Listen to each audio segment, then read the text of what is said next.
A major road accident occurred in the Bodhjung Nagar area on Tuesday when a tipper truck collided with a scooter, leaving 2 individuals critically injured. The injured victims were rushed to the Govind Ballabh Pant hospital in Agartala, where they are currently undergoing treatment.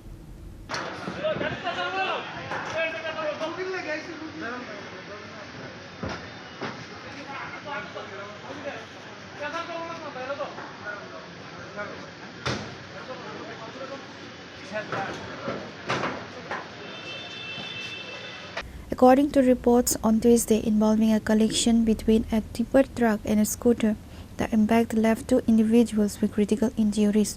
Local residents promptly alerted emergency services, following which the fire service department arrived at the scene. The injured were stabilized and immediately transported to Govind Ballabh Pant Hospital, Agartala, for urgent medical treatment. Authorities are currently investigating the cause of the accident. Public call করছি, এরপরে আমরা হসপিটালে গেলাম, দিয়ে এসে আমরা দুজন patient পাইছি। টিপারের নিচে একদম তারা বাইকটা পুরো টুটি আছে না, আর দুটো আমরা বার করেছে, আমরা গাড়ি উঠে আমরা নিয়ে আসছি।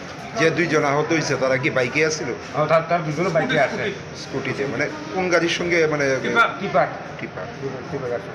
2 জনের অবস্থা কিরকম দেখলে? 2 জনের মধ্যে একজন তো মোটামুটি অবস্থা ভালো, সিরিয়াস, একজন সিরিয়াস আছে, আর একজন তো মোটামুটি ভালোই আছে। ঘটনার কোন জায়গা হয়েছে? ঘটনা হচ্ছে বনিগঞ্জ চৌমুনি রাজারবান বেম্বু মুক্তা। নাম কি তাদের? বিশেন দাস 17 বছর, আর 2 নম্বর হলো দীপ দাস 18 বছর। কোন স্টেশন থেকে? আমরা এসে বুঝুন স্টেশন থেকে।